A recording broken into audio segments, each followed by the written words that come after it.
नमस्ते and welcome to our YouTube channel motivational minutes. हमारी भगवद गीता सारांश और भगवद गीता समरी वीडियो श्रृंखला में आपका स्वागत है। इस श्रृंखला में हम इस प्राचीन हिंदू शास्त्र के एंशिएंट नॉलेज का chapter wise explore and study करेंगे।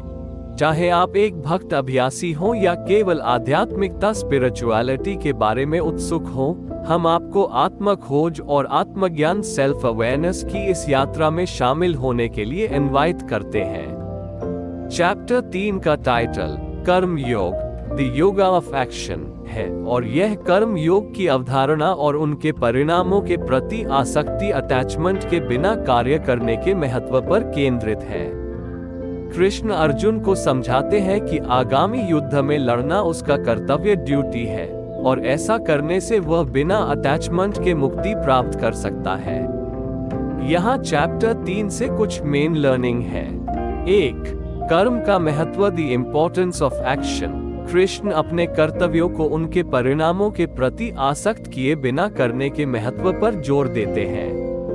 वे बताते हैं कि बिना आसक्ति के कर्म करने से मन की शुद्धि होती है और अंत में मुक्ति मिलती है। 2. इच्छा की भूमिका the role of desire. Krishna स्वीकार करते हैं कि इच्छा स्वाभाविक है, लेकिन वे इच्छा द्वारा नियंत्रित होने के खिलाफ चेतावनी देते हैं। वे बताते हैं कि कर्मों के फल में आसक्ति बंधन की ओर ले जाती है, जबकि बिना आसक्ति के कर्म करने से मुक्ति मिलती है। 3. The role of the self. स्वयं की भूमिका। कृष्ण सिखाते हैं कि आत्मा शाश्वत और अपरिवर्तनीय है और यह शरीर और मन से अलग है। स्वयं की प्रकृति को समझकर हम स्वयं को भौतिक संसार से अलग कर सकते हैं और आसक्ति के बिना कार्य कर सकते हैं। 4. The importance of knowledge. ज्ञान का महत्व। कृष्ण बताते हैं कि सच्चा ज्ञान वैराग्य और मुक्ति की ओर ले जाता है। वो इस बात पर जोर देता है कि किसी योग्य शिक्षक से ज्ञान प्राप्त करना चाहिए और ज्ञान की खोज में विनम्र होना चाहिए। चैप्टर 3 के कुछ प्रमुख टेकअवेज में शामिल हैं। कर्म साधना स्पिरिचुअल का एक महत्वपूर्ण अंग है, लेकिन इसे परिणामों की चिंता किए बिना किया जाना चाहिए।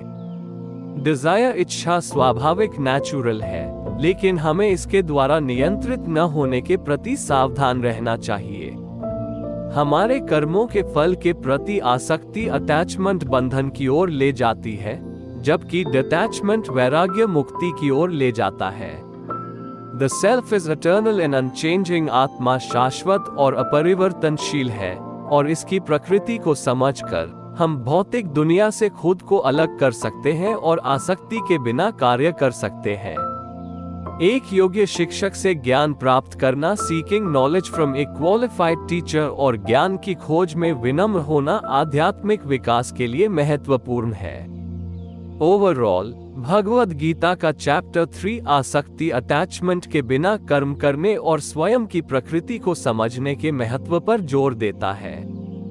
ये हमें सिखाता है कि सच्चा ज्ञान वैराग्य और मुक्ति डिटैचमेंट एंड लिबरेशन की ओर ले जाता है, और यह कि हमें एक योग्य शिक्षक से ज्ञान प्राप्त करना चाहिए और ज्ञान की खोज में विनम्र होना चाहिए। भगवद गीता के माध्यम से इस यात्रा में हमारे साथ जुड़ने के लिए धन्यवाद।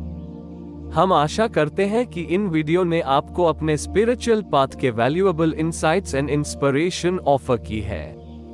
अगर आपको यह वीडियो अच्छा लगा हो तो कृपया लाइक बटन दबाएं और इस तरह की मोर वीडियोस के लिए हमारे मोटिवेशनल मिनट्स चैनल को सब्सक्राइब करें। सब्सक्राइब से आपको इस सीरीज में नए वीडियो